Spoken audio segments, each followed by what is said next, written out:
And we are live. Wow. It's Chad Jensen. It is Zack Kelberman, the Huddle Up podcast, coming to you live, simulcasting on YouTube and Facebook on the heels of arguably the most epic regular season collapse in NFL history. I'll get to what I mean by that here in just a minute. That's not just hyperbole. Zack, your gut reaction, dude. The Broncos, like I wrote on Twitter, the Broncos had no business losing that game. The Broncos had no business blowing that lead. I mean, that's what happens when you play not to lose. That's what happens when you take your foot off their throats. That's what happens when you get too cute. Pick your cliche. The Broncos doomed themselves today. That was the best first half of Broncos football I have seen, I believe, since I started covering this team. But that was probably the worst second half of football I have seen. An inexplicable loss, and it all comes down to coaching, Chad. The Vikings adjusted in the second half, and the Broncos never countered. It's as simple as that. Unbelievable. I mean, it boggles the mind. Let me read to you guys this tweet that came courtesy of Darren McKee of 104.3 The Fan. This puts it in perspective, you guys. Teams, NFL teams, when trailing after the first half by 20 or more, are 0-99 in the past 5 seasons. 0-99. You can't make this stuff up. That's from Darren McKee. Wow. The Denver Broncos just broke that trend. They went into the second half with a 20-0 lead. And frankly, they were making that report by Jason La Canfora that was, an indictment on Vic Fangio. The Broncos' first half performance really called into question the veracity of that report. We'll get more into that here later in the show. But the second half, Zach, only serves to bolster these rumblings that are coming from La Canfora. Yeah, it seemed like, I don't know if the Broncos are irritated by Fangio. I know we'll get into that, but I don't put too much credence considering the source of that report in La Canfora. He hasn't really had a perfect track record, but you can see that his culture, Fangio, hasn't taken shape right away. You can tell that players, not all of them, including Von Miller, not all have responded to Fangio's coaching, his style. He has that very gruff personality. And like we talked about, he wants to be a Belichick, and so many coaches fail because there's only one Belichick. You can't come in there and expect to lay down the law having no previous coaching experience, having no resume for you to, have some respect on. You can't do it that way. So maybe there's some credence to that, but this all comes down to coaching and Fangio. He was, in the second half, badly outcoached by Mike Zimmer. Welcome in, everybody, to this live episode of the Huddle Up podcast. This is, of course, our gut reaction that Zach and I bring to you after each and every Denver Broncos game. And this one, we've got a lot to sift through today, and we're going to get to it. Welcome to all our live viewers on YouTube and Facebook. We've already got some super chat donations coming in hot. We're going to get to all you guys and your great support here in just a second. I just want to remind everybody really quick before we officially dive in earnest here. Make sure you're following the show on Twitter right there. That's how you do it, @HuddleUpPod. That is the best way to keep your finger on the pulse of what's happening with this show in real time. And don't forget as well to go over to Apple Podcasts. I'm going to put the link here in the comment stream and leave a creative review on the podcast when you get some time. What that does is it's a great way to organically help support the show, help the show grow and reach new listeners. And also it enters you into our giveaway that we do each and every month. Zach and I draw a couple of random names from our Apple Podcast reviews and give away some merch. And as you can see here, we'll talk more about this later in the show, but as you can see here in the shirt that Zach is wearing now, we have some official Huddle Up podcast merch in our possession. We've got it, Football Priests. There's some Huddle Up podcast on the back. We'll get to all that here in just a minute. But when you leave a review on the Huddle Up podcast on Apple Podcasts, that enters you into our drawing each and every month. So take care of that business. All right, Zach, let's dial this back to before the game. And let's talk about the La Canfora report. Okay. Yeah. First and foremost, for those of you who missed that, Jason La Canfora of CBS Sports, according to what he says are multiple sources, Vic Fangio is struggling to connect with players and coaches in year one based on the La Canfora report. Now, Zach, I questioned the timing of that report. I questioned, I don't want to completely throw him under the bus because he does what he does. As you said, he doesn't have a perfect track record in terms of breaking things like this. But let me give you a couple of quick snippets from his report. Quote, Lines of communication have been strained, and Fangio has been quick to dispute play calls and come across as overbearing on the headsets, sources said, which has created issues in-game and otherwise. Here's a quote from one of his sources with knowledge of the situation. Quote, "There is a negative reaction to almost every offensive play call," close quote. Zach, it's meant to make Fangio sound like he's completely out of touch with his team, that his message is not hitting home. The 3-7 record now certainly doesn't do anything to refute the Lock and Four report. How much veracity do you put into this report from Lock and Four? I could see, like I said, I could see some of it playing out just by Von Miller alone and the way he's responded this season to Fangio. And he's always a Fangio. He's really dedicated to the defense, obviously. But since he came into the Broncos, he almost pitted the offense and the defense against each other. It's almost been two different teams in this locker room. And that's where I can see maybe there being some truth to what Lock and Four said about him challenging play calls, him not getting on the same level as Scangarello, him might thinking he can usurp Scangarello's power. But then I also counter and say, would we have said this is true if the Broncos would have won that game? Were any of us thinking this was true when they were up 20-0 in halftime? It was just refuting that report to me. So It's interesting timing, like you say, coming off a win against Cleveland before the bye. But now, I mean, it's only going to, give more credence to a report that might not have much to begin with. Yeah, it's certainly going to linger a little while, and it's going to give those of us in media plenty of time in this upcoming week to really analyze it and dig maybe and make some phone calls ourselves and see what we can come up with here. Solomon coming in with a $25 donation on Thank Super you, Solomon. Chat. Appreciate you, bro, for what you do, supporting the show in a big way. And by the way, Zach and I, with the merchandise that we have put together, we're going to continue to bring new designs, some hats, some hoodies, some other forms of swag, if you will. We're going to put that together here very soon. And our Super Chats, what we're going to do is we are already compiling a list. We have it on record of our Super Chat donators, and we're going to be in contact with you guys here very soon so that we can get you out some merch for the unprecedented amount of support you have shown the show. And that goes to anyone who deigns to support us financially through Super Chat. If you do so, you will be we're gonna return that love to you guys with some merch. Yes. Chris Hernandez coming in with a $21 donation on Super Chat. He says, "What a heartbreaker. Covered the spread though," and that's true. The Broncos were 10.5-point dogs in that game, and they absolutely covered the spread. Stuart McPeak with a $25 donation. Thank you, Stuart. So consistent. We love you, Stu. Yes. We'll get through these. The stream right now is so hot and heavy, it's hard for me to find everybody. Jay from across the pond with some hard-earned British pounds chipping in. Hey, guys, JT from Twitter. I'm tired of Rich Scangarello going away from what works. Not running Phillip Lindsay outside and using Noah Fant as a blocker is not working. The jet sweep to 87 must be tore up. Kill that play already. Just rip that page out of the playbook. How many times can you do that with no results? They just and late in the game on that 3rd and 1, that was all Scangarello. I gave him a lot of credit earlier in the game. They came out throwing deep. They came out creative. They had that Sutton pass to Patrick, but they got way too cute. And yeah, Scangarello has never just leaned on his bread and butter. I've been saying it all season. He's been giving inside runs to Lindsey and outside runs to Royce Freeman. It should be the opposite. So yeah, I absolutely agree with that criticism. And every time, not only the jet sweep thing, all right, we talked about that on the open thread at milehighhuddle.com during the game.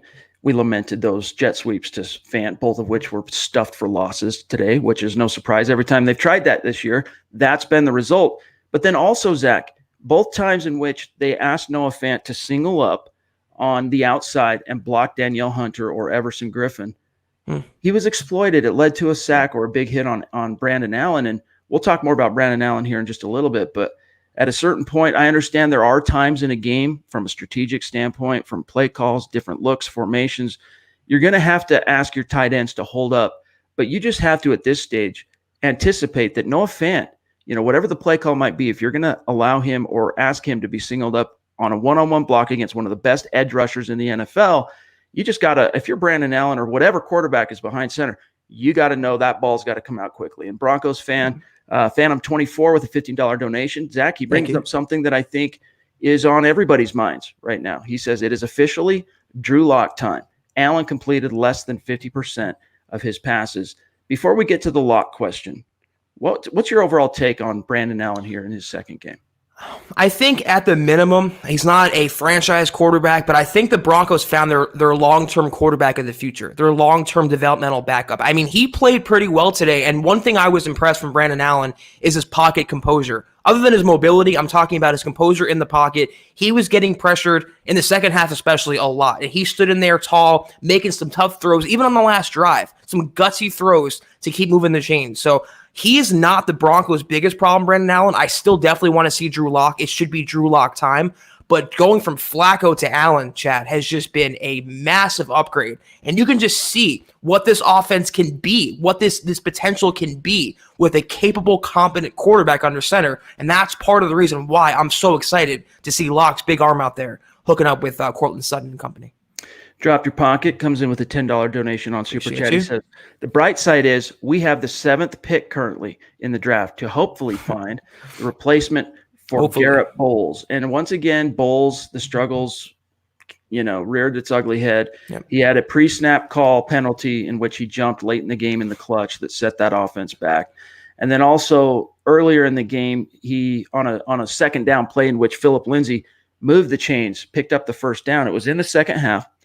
He was called for holding, and the opposite side was called for a defensive hold, which forced it to be a redo the second down. So instead of moving the chains, it cost Garrett Bowles his penalty. It cost the Broncos that opportunity. They still ended up a play or two later converting that into another set of downs. But it's just another example of how, Zach, at any given moment, Garrett Bowles is a liability and is a risk to blow up a drive, get your quarterback killed, whatever it might be. All the while, the credibility crisis, this is one thing about that report from La Canfora. He didn't talk a lot about, he didn't even mention this really, but it does speak to that a little bit in that there is a credibility crisis when you continue to roll out Garrett Bowles as a starting player on this team when he is so evidently incompetent. And that's something that we were saying even last year, Chad. We've been saying it since Bowles was drafted pretty much. He's literally hurting the Broncos offense by being on the field. Just by him being out there hurts the Broncos offense. And so if that's the reason why La Canfora made that report, if it's not just Manuel Sanders walking out, because that's something he cited too, and I wouldn't be surprised if Sanders was his source, I can absolutely see that because you have to have responsibility. You have to bench the players that are hurting your team, just as they did with Flacco, just as they sent Emmanuel Sanders pack in, but they have the tendency to just stick with Garrett Bowles through thick and thin, good and bad, and there's no good. It's all bad, bad, bad, bad. He was getting worked in the first half. It was only a matter of time before Garrett Bowles did a Garrett Bowles, and he's going to do that every single week. He hasn't gotten better with Munchak. You can argue that he's gotten worse with Munchak. If that's the reason, that's one of the credibility problems in Dove Valley right now, I absolutely see that.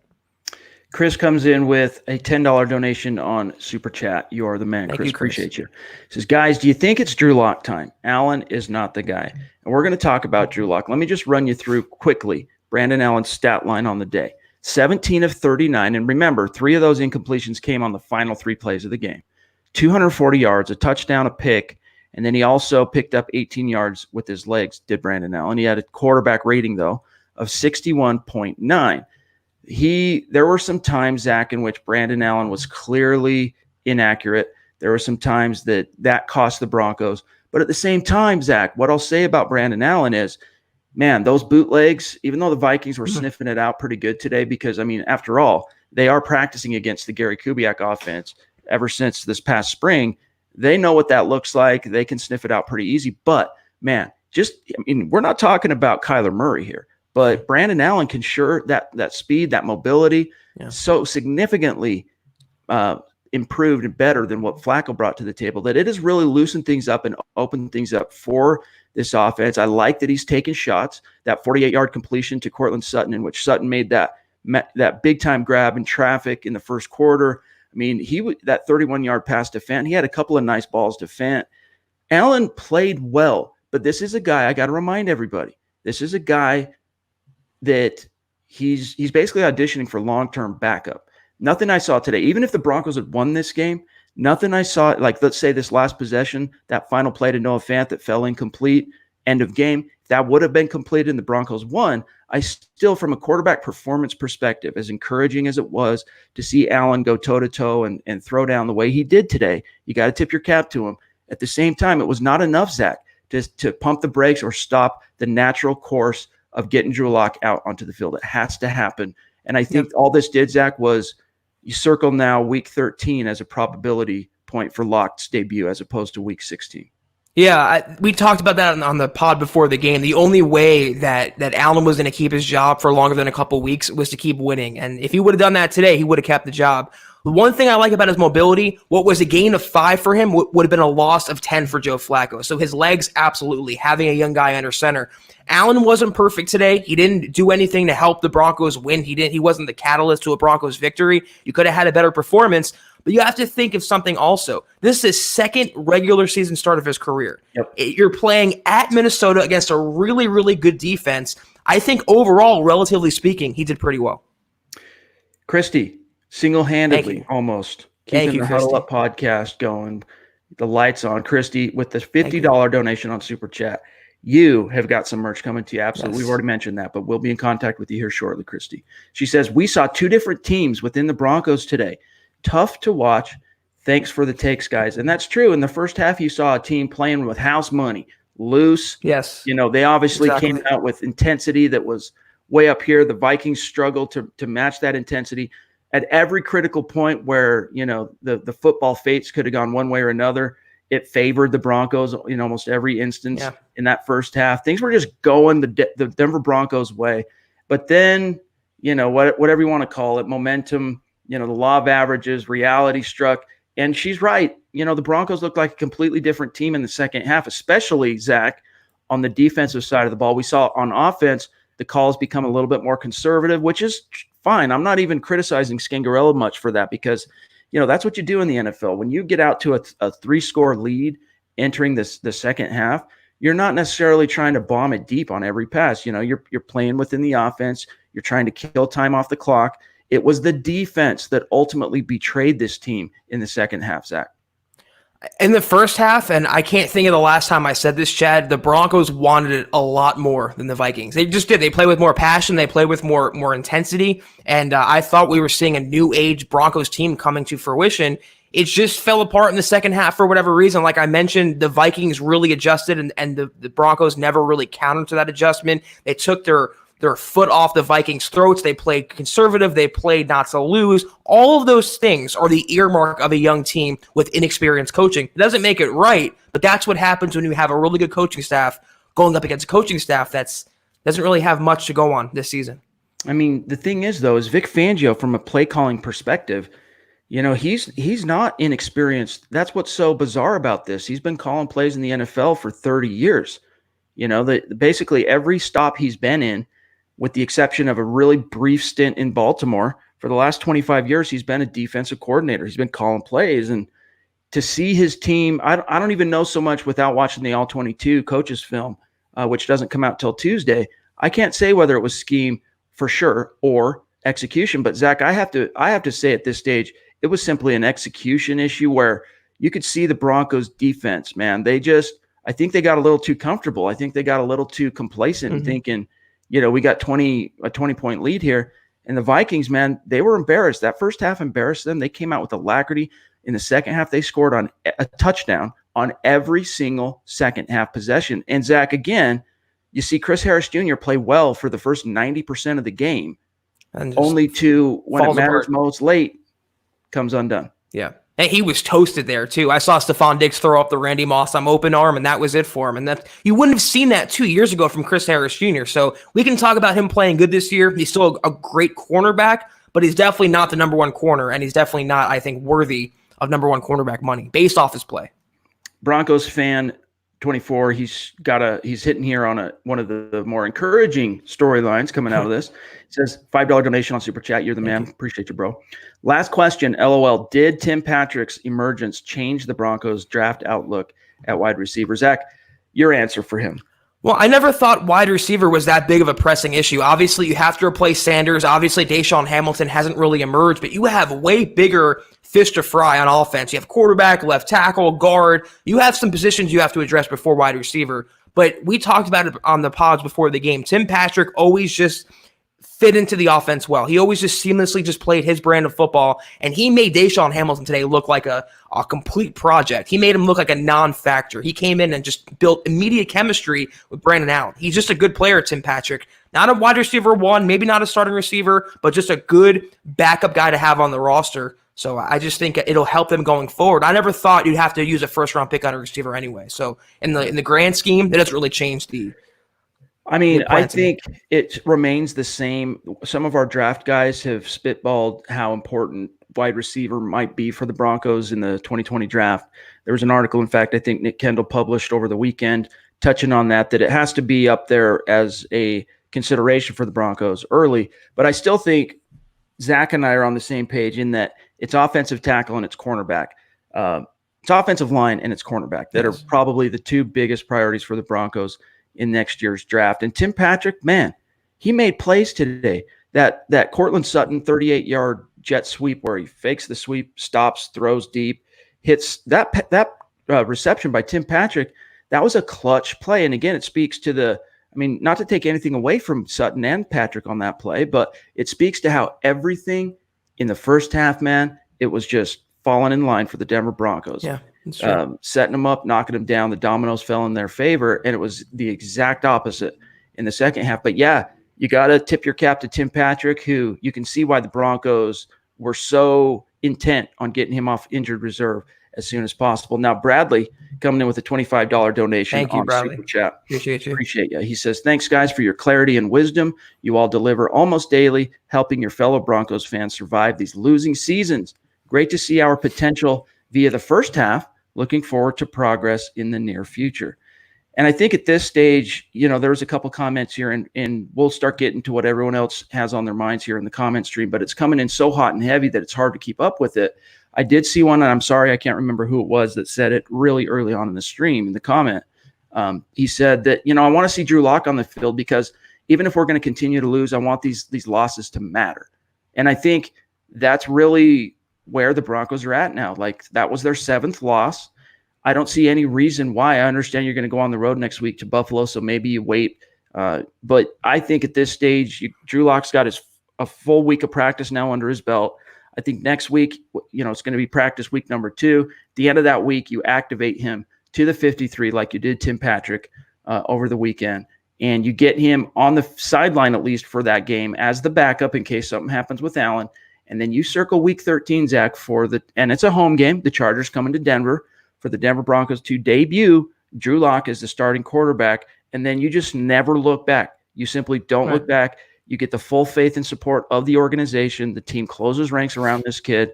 And now we got a reason, fans especially have a reason now to tune in and watch because obviously, that first half collapse or second half collapse after such a great first half, there's just nothing left to believe in besides getting Lock on the field. I was going to say, as tough as this loss is, and it sucks, and it's inexplicable, it might be a blessing in disguise for Denver, because if they would have won this game with Brandon Allen, he would have kept the starting job, and all it would have done was push the Lock experiment back a few more weeks. Now that they lost, the playoffs are out of the picture, they lost in particularly brutal fashion, they have literally nothing left to lose, and no reason not to play Lock now, considering he's healthy, back on the roster. I agree with you. Now it moves up the timetable. They don't have to wait. They don't have to face that decision of, do we take the hot quarterback out for a cold quarterback? Now they can go whenever they want. So this might be a good thing in a week from now. We'll look back on it. This is true from our friend. You've changed your name on YouTube. I recognize you with a different name. Israel, we'll just say Israel. Linebacker Alexander Johnson is a monster. He is a bright spot. And he was, man. I mean, with the exception of that touchdown run by Cook in the second half and that one screenplay, the Broncos shut down Dalvin Cook. And if you look at his stat line as a rusher, Zach, 11 rushes, 26 yards. That one touchdown was only a 3-yard scamper. But the killer was in the second half. He had that screen that went for 20 plus. He ended up with 31 yards through the air. So total, he had 57 yards from scrimmage did Dalvin Cook. And I think Alexander Johnson, the play of Mike Purcell, Derek Wolfe, no sacks today, but Derek Wolfe was a monster in the run game. Shelby Harris, 3 sacks today, Zach. There were some bright spots, but that secondary was exposed badly in the second half. Yeah, in terms of the front seven, I would say they owned Minnesota's offensive line for much of the game. Maybe it came unglued in the second half, but Alexander Johnson has been a revelation. He was the number one graded linebacker in the entire NFL. He just really came out of nowhere, and it's nice to see a Broncos inside linebacker. I'll say it again every week. It's nice to see a Broncos inside linebacker fly around the ball, hover around the ball, not just in run support, but also in pass coverage. He has been incredible, and he is the reason why, when they are on, the Broncos defense is good. Mike Purcell, like you mentioned, Shelby Harris is just, he can do it all. He's a baller. The Broncos need to pay that guy and lock him up. But it came down to in the secondary. They didn't make enough plays in the second half, and the offense didn't make enough plays. But I'm not going to take away the play of the front seven because they were mostly incredible today. Even Todd Davis, he's been an unsung hero. He's gotten a lot of undue grief and criticism from fans, but he's actually been very, very good this year, especially once they got a more than competent player to play next to him at linebacker in Alexander Johnson. Davis today led the team 13 combined tackles, 8 of which were solo. He was all over the place. And those coverage lapses, I mean, we'll have to see what the All-22 coaches film reveals on Tuesday. With the exception of that Kyle Rudolph 32-yard pass in the fourth quarter that gave the Vikings, it was their go-ahead score. I'm not sure I think Davis was held up solid in coverage as well. And that's kind of always been the knock on Davis's coverage. But the advanced analytics up to this stage in the season, if you look at what Pro Football Focus has to say, he's been one of the best coverage linebackers in the NFL so far through this young season. Now, Zach, let's also talk about Courtland Sutton, dude. 113 yards receiving on 5 receptions. He was targeted 9 times. Plus, he had the 38-yard pass to Tim Patrick, and then he also carried the ball twice for 10 yards. Your thoughts on Courtland Sutton?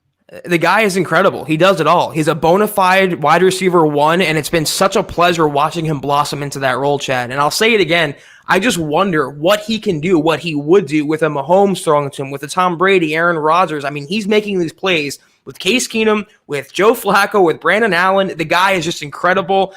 He really introduced the term Sutton, not Moss anymore. It's Sutton now. Yeah. And it's just a great look for the Broncos to have an up-and-coming star wide receiver who's only getting better by the week. I love Sutton's game, and it's a pleasure watching him play. Our friend 6'10" says it's starting to look like maybe, just maybe, Elway should have dealt Chris Harris Jr. at the deadline. And I don't know if I'd go quite that far, but yeah, he's been good, but not good enough this year. That's really the story with Chris Harris, is good, but not good enough. When the chips are down, a true shutdown corner doesn't get in. Here's another thing. This just occurred to me mid-sentence. I hate it. It continues to be a thing for Harris this year. When he does get burned, like that play to Stephon Diggs, the 54-yard touchdown strike, as soon as he looks like this and sees that it's a completion over his outstretched hand, he throws up his arms like it was someone else's fault. Right. And maybe it was. We don't know for sure in this case. Again, we don't know what the back-end safety coverage umbrella shell was supposed to be. But it's a bad look when every time you're getting burned in coverage, you're throwing up your hands and looking around you like it was someone else's fault, pointing the finger. Very ugly.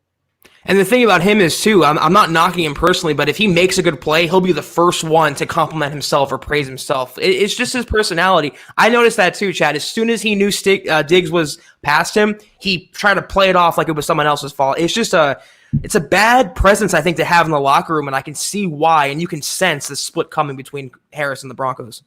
Mr. C checks in with a $10 donation on Super Chat. Appreciate you.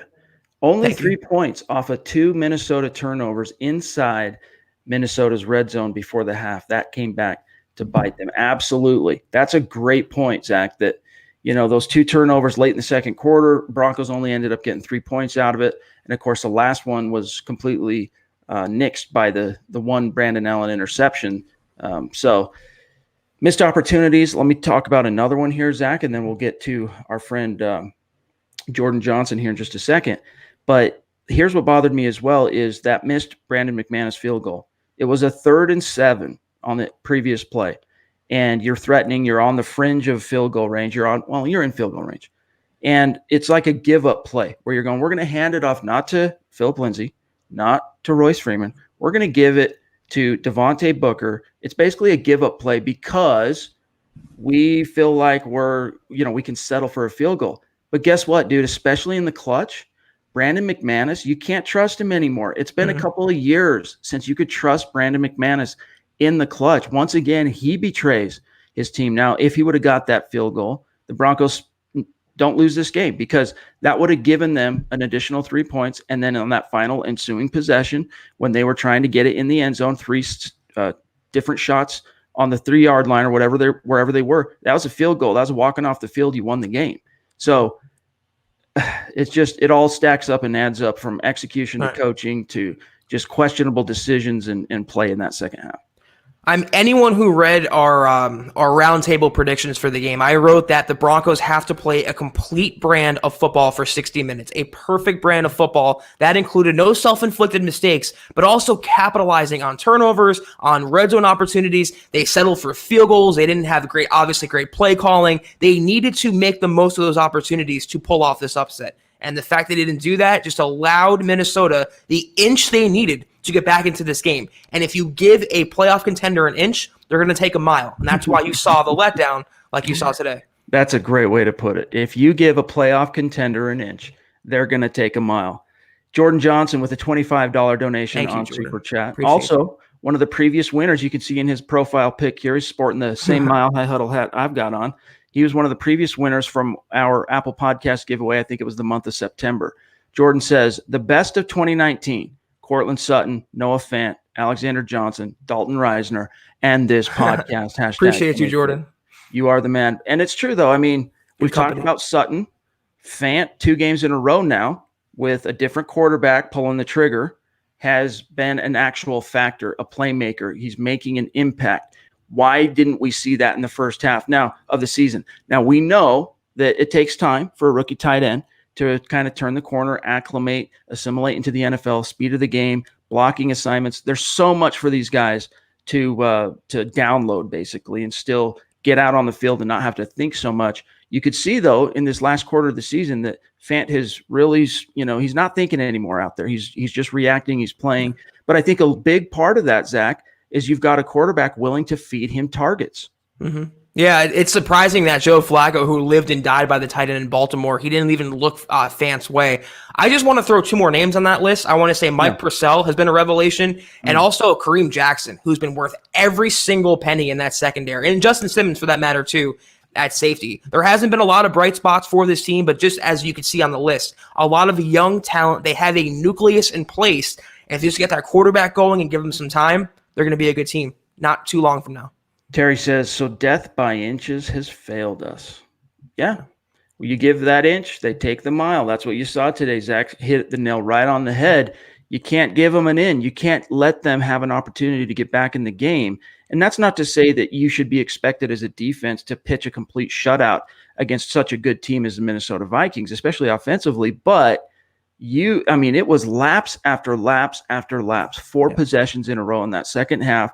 Vikings scored touchdowns, not field goals, touchdowns. About the only moral victory the Broncos can celebrate in that second half of defense, Zach, was the stuffed 2-point conversion, which didn't end up affecting the game at all. And not just it's inches. I mean, they're death by miles at this point. I mean, look at the fact Kyle Rudolph, one of the game's best tight ends, he was left pretty much uncovered. He just walked into the end zone. The Garrett Bowles penalties, the turnovers at bad times. It's just those are little inches that we thought Fangio would eliminate from the Vance Joseph era. And not only has he not eliminated them, they've gotten more prevalent. It's very concerning for this team to be so undisciplined at the absolute worst times. Shout out to you, Brandon. Appreciate you. Let's talk about the fact that Andy Janovich, after such a great goal line, second and third effort, gets the ball across, breaks the plane, suffers that gruesome injury. The television broadcast did not replay it, but you could hear him in real time when he hit the ground on that elbow, cry out in pain and agony, and off the field he went. Zach, we have been podcasting since the final gun, basically. I don't know what the reports are on him, but I can't imagine he's going to be available for this team in the remaining 6 games or whatever it is. That was ugly. Yeah, the fact they didn't show a replay would suggest that the injury is pretty serious. I would assume it's a broken arm of some sorts, and even though Janovich is a very tough player and he's came back from injuries sooner than anticipated, it's going to be tough being a lead blocker with having one arm. It's just unfortunate. He was the catalyst for that run game. He was the catalyst on special teams. It's just part of the game, though. It just sucks. Injuries. Jay says, I feel it's almost a fact that if Denver doesn't roll with Joe Flacco, we're a plus 500 team, and this is a different conversation. And you might be right, my friend. I mean, I was honestly optimistic that Flacco, in an offense so similar to the one he shined in under Gary Kubiak back in 2014, and especially playing with a defense that's going to keep you in the game, I thought the Broncos were going to be able to, win those coin flip type of games and at least be around 500 about this time in the season. But Flacco, I completely underestimated as an analyst how much he has regressed, how old how much father time, I should say, has sapped him of any kind of urgency as a quarterback, aggressiveness. I mean, there was an article we published a couple weeks back right before he was injured that showcased, based on the next gen stats, that he was the least aggressive starting quarterback in the NFL. And so that's why it's hard to completely shellac Rich Scangarello for the questionable play calling as it appeared in so many ways in that first half of the season, when clearly the trigger man was just dumping it off to running backs left and right and taking sacks and having zero pocket presence, being completely, mute to pressure, especially edge pressure in the pocket. So yeah, that's a question, Jay. It's a woulda, shoulda, coulda type situation. At this stage, all you can hope is that the Broncos learn their lesson about these reclamation projects at quarterback, these stopgap Band-Aid mercenaries that are brought in to try and prop up a team. It's time to do it the hard way. It's time to do it the old-fashioned way, the tried and true way, which is you draft a young quarterback high and you play him. That they've done the first half of that. Yes. Now they got to play him. Zach, before I serve this over to you real quick, David, $5 donation on Super Chat. And I think this is kind of a good topic to end today's podcast on. We are running a little bit long. We got a lot of post-game content to get up at milehighhuddle.com. David says, play Drew Lock when I go to Arrowhead December 15th. I want to see us beat them in KC. I'm row one behind the Broncos bench, third time going to Arrowhead. Go Broncos. And that would be a fun time to play Lock, Zach, because he grew up as a Chiefs fan. Now, this isn't Shane Ray getting a tattoo of the Chiefs logo, but Lock did grow up in Missouri and did, of course, root for the Chiefs growing up. And so it would be poetic, football, poetry, if you will, if he were to get his first career start on the road at Arrowhead. But Zach, I don't think that's what's going to happen. I'm not saying he won't start by then. I'm saying that if his first start, it's probably going to be at home, and that's either going to be week 13 against the Chargers or week 16 against the Lions. Yeah, honestly, though, if we just see Locke playing in that game, if we could see a potential glimpse of the next 10 years, which is Locke versus Mahomes, it's very exciting for the fan base. And also, you want to see what Locke's going to do against a playoff caliber, Super Bowl caliber opponent like the Chiefs. You talked about the last question, Chad, about playing at rookie quarterback and just going through the process. Part of that process is taking the lumps. You're going to have good. You're going to have a lot of bad, too. Any rookie quarterback, even Mahomes, had mistakes when he played his first year, sparingly in that Denver game. You're going to have to go through it. They have to know, though, one way or the other. They have to see Drew Lock sink or Drew Lock swim. And I'd like to see that personally, too, against the Chiefs. If he can keep it competitive, if he can just show some progress, that is all that matters. That would be better than a victory to me. Navette says there might be something out there on that. If you guys want to find it, that's up to you. I'd rather not see that myself, what happened to Andy Janovich. But yeah, last question, guys, and then we're going to bid you a good remainder of your weekend and Sunday here. From Holden Adams, he says, do you think Brandon McManus will shake off his struggles, or should they look at restructuring his contract? Zach, I think at this stage, he's about middle of the pack in terms of the money he's making as a field goal, as a kicker. I think at this stage, you got to start looking for any and all opportunities to move on from him, because he clearly peaked a long time ago as a kicker. And, he's got the big leg, and he's a great locker room guy. He's very well, especially as a specialist, he's loved by his teammates. But when the chips are down and you need your kicker to come through time and time and time again, especially this season, but really since 2016, McManus comes up short. And that's just one of those situations where, think back to the Matt Prater days, and then you can even go back that even farther to the Jason Elam days. those were automatic guys. I mean, think of that Tebow season, guys. Anytime the game was in question, even 50-plus yarders at the end of regulation to win or overtime to walk off the field with the win, Prater was automatic, dude. He closed it down. And that's what you need from a field goal kicker. And guess what? It's easier said than done finding those automatic guys. But I think at this stage, it would behoove the Broncos, Zach, to start shaking the trees, kicking the bushes, turning over the rocks to try and find a possible candidate to succeed Brandon McManus, because I'm just getting tired of the same old story with him. But do we have confidence the Broncos are going to do that with Tom McMahon, knowing that McMahon has so steadfast supported Colby Wadman, and they haven't even explored another punter after the Marquette King disaster? They brought in Wadman, and that was that. I just have a feeling for as long as McMahon's around, they're going to keep the status quo going. And I know McManus is I would guess, an above-average kicker. I know kickers are hard to find in the NFL. As of right now, there's so many bad kicking performances going on, but they have to look to improve that spot. It's another area where a player is hurting the team, and Fangio has to show accountability as the head coach. If it comes to overruling Tom McMahon, he has to put his foot down, same as Garrett Bowles. Get the players that are contributing to losses out of the lineup and put better players on the field. Well, I know we have many hundreds of people joining us currently live, and we hate having to jump off the horn with you guys because we have so much fun. These conversations, I mean, Zach and I look forward to these each and every week, each and every day, and especially the gut reactions. There's so much to analyze. But, we've been on with you a little over 40 minutes. We're going to have to cut you loose for now. But, Zach, let's remind our listeners, show them the shirt. Do you got one handy that's just sitting there you could show them? I'd have to get up. I can flip around, though. It's okay. Let's show the front of these shirts. Football priests. We are your football priests each and every week. We're here to offer you the absolution and answers to your burning Broncos questions. Show them the back. Simple but effective. The back looks like this. The Huddle Up Pod logo. Huddle Up Podcast logo. All right. As you can see. So here's how we're going to very soon here make these available for sale for anyone who wants to buy one. But in the short term, if you want to get one of those, the first and foremost, it's going to go to our Super Chat donators on YouTube. Second, another way that you can get one is to go on to Apple Podcasts right now and leave a creative review. If you like what Zach and I are doing, leave us a 5-star rating. That helps us out tremendously and enters you into the drawing that we're going to give away. I just messaged here the link to Apple Podcasts in the comment stream.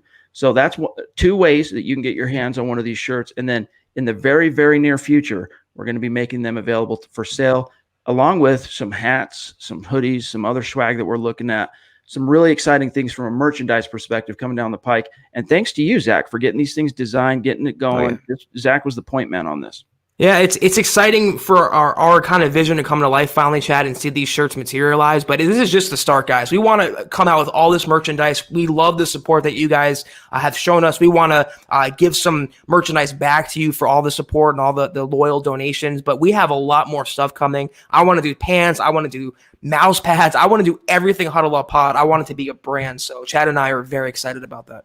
And you guys, your support clearly makes it that. I mean, we've been plugging away at this podcast now since, 2016. Zach and I, we've been a partner on this podcast now for a couple of seasons. And, we've been consistent. And since we've been consistent, you guys have been consistent. And it's just phenomenal the way this show has grown. So thanks to all of our Super Chat donators. And even if you haven't donated, it's all good. We appreciate you being on here with us, contributing to the conversation, listening to this show. If you happen to be listening to this podcast after the fact, share it out, download it, share it out on social media, tell your friends, tell your family. It's a great way to help support the Huddle Up Podcast. But that's going to do it for today, you guys.